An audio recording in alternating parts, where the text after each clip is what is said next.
Hi hello నమస్తే అస్సలం అయికం welcome back to our channel SVT friends. ఈరోజు డేట్ వచ్చేసి 8 మార్చ్ 2025, టైం వచ్చేసి 6:45 PM ఇన్ సౌదీ అరేబియా. మరి ఇంకా మనం లేట్ చేయకుండా న్యూస్లోకి అయితే వెళ్ళిపోదాం.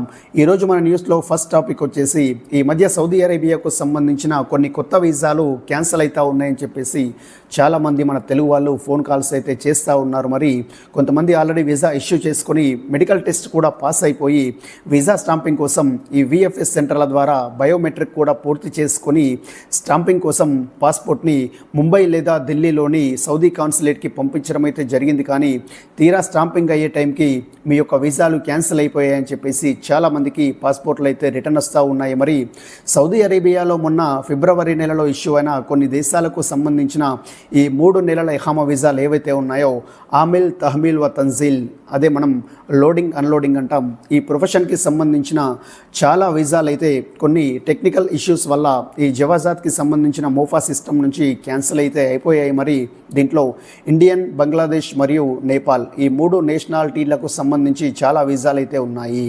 ఇక అనుకోకుండా మన సౌదీ అరేబియాలోని జవాజా సిస్టమ్ నుంచి చాలా వీసాలు అయితే క్యాన్సిల్ అయిపోయాయి.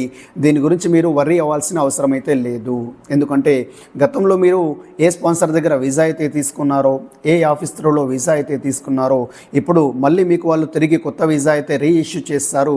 ఈ రీఇష్యూ అయిన వీసాని మీరు స్టాంపింగ్ చేసుకుని యథావిధిగా మీరు సౌదీ అరేబియాకి ట్రావెల్ అయితే చేయవచ్చు. మీరు వచ్చాక మీకు ఈ కొత్తగా ఇష్యూ అయిన వీసాతో మీకు ఇహామా కూడా ఇష్యూ అయిపోతుంది. దీంట్లో ఎటువంటి అనుమానం అయితే లేదు. మరి నెక్స్ట్ టాపిక్ వచ్చేసి సౌదీ అరేబియాలో ఉంటున్న మన తెలుగు వాళ్ళు ప్రతి సంవత్సరం కూడా ఈ సమస్యని ఫేస్ చేస్తూ ఉన్నారు. అదేంటంటే ఈ ఆజాద్ వీసాల్లో ఉంటూ కఫీల్కి మంత్లీ కానీ ఇయర్లీ కానీ కాస్త పేమెంట్ అనేది కఫాలత్ రూపంలో చెల్లిస్తూ బయట మనకు నచ్చిన పని చేసుకోవడమో లేదంటే ఏదో ఒకటి చిన్నదో పెద్దదో బిజినెస్ చేసుకునే వాళ్ళు చాలామంది అయితే ఉన్నారు.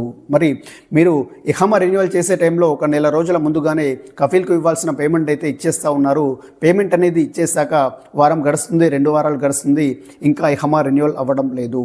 ఏమైంది అని చెప్పేసి మీకు డౌట్ వచ్చేసి మనలాంటి ప్రైవేట్ ఏజెన్సీల వాళ్ళ దగ్గరకు వచ్చేసి ఇహామా స్టేటస్ అనేది చెక్ చేస్తే హురూబ్ ఉంది, ఆబ్సెంట్ ఫ్రమ్ వర్క్.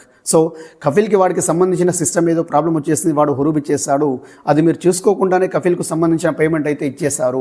ఒకసారి సౌదీ వాళ్ళ చేతుల్లోకి మనము పేమెంట్ అనేది ఇచ్చేసాక అది తిరిగి వస్తుందా లేదా అని చెప్పేసి నాకన్నా మీకే ఎక్కువ తెలుసు. అందుకనే మీకు చేసే ఒక చిన్న రిక్వెస్ట్ ఏంటంటే మీరు కఫీల్కి ఆ కఫాలత్ చెల్లించే 1 నెల రోజుల ముందే ఇహామా స్టేటస్ చెక్ చేసుకోండి. ఇన్ కేస్ యాక్టివ్గా ఉందనుకోండి మీరు పేమెంట్ ఇచ్చేసేయండి, ఆటోమేటిక్గా వారంలోపు మీకు ఇహామా రెన్యువల్ అయితే అయిపోతూ ఉంది. ఓకేనా? ఎందుకంటే ప్రతి సంవత్సరం కూడా మన దగ్గరకు వచ్చే చాలా కేసుల్లో కూడా ఈ సమస్య అనేది మన తెలుగు వాళ్ళు ఫేస్ చేస్తూ ఉన్నారు. ఇక్కడ ఇహామా ప్రొఫెషన్ వచ్చేసి లెవీ ఉన్న వాళ్ళకి ఈ మినిస్ట్రీ ఆఫ్ లేబర్తో లింక్ ఉండడం వల్ల ఈ ఖివా ప్లాట్ఫామ్ ద్వారా 2 నెలల ముందుగానే ఖివా ప్లాట్ఫామ్ మీదుగా వాళ్ళకి హురూబ్కి సంబంధించిన మెసేజ్ అయితే వస్తూ ఉంది. కానీ మన డొమెస్టిక్ వర్కర్స్ అయిన మన సైహాస్, ఆమిల్ మంజలి, తబాఖ్ మంజలి ఇలాంటి చిన్న చిన్న ప్రొఫెషన్స్ ఈ డొమెస్టిక్ వర్కర్స్కి ఈ హురూబ్కి సంబంధించిన ఎటువంటి డీటెయిల్స్ అయితే మెసేజ్ రూపంలో రావట్లేదు. అఫ్షర్ ఓపెన్ చేసి చెక్ చేసుకుంటేనే తప్ప వీళ్ళ ఇహామా నంబర్ పైన హురూబ్ ఉందా లేదా అనేది వీళ్ళకు తెలియట్లేదు.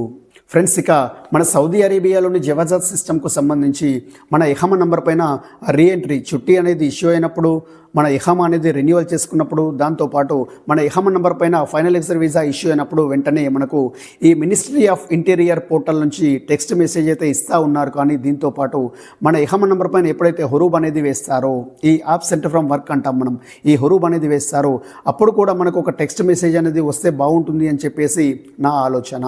మరి చూద్దాం, ఇన్షాల్లా రోజు రోజుకు అప్డేట్ అవుతున్న మన సౌదీ అరేబియా సిస్టంలో ఈ హురూబ్కు సంబంధించిన మెసేజ్కి సంబంధించిన సిస్టమ్ కూడా అప్డేట్ అవ్వచ్చేమో. మరి ఓకే ఫ్రెండ్స్, మరి ఈరోజు వీడియోలో ఉన్న ఇన్ఫర్మేషన్ మీకు యూస్ఫుల్ అవుతుందని అనుకుంటా ఉన్నాను. మరి సౌదీ అరేబియాలోని ఇండియన్ ఎంబసీ కానీ లేదంటే సౌదీ జవాజాత్కి సంబంధించి మీకు ఇంకేమైనా డౌట్స్ ఉంటే రియాద్ బథాలో ఉన్న మన ఆఫీస్ని విజిట్ చేయవచ్చు, లేదంటే పైన ఇస్తున్న నా మొబైల్ నంబర్ని కాంటాక్ట్ చేయవచ్చు.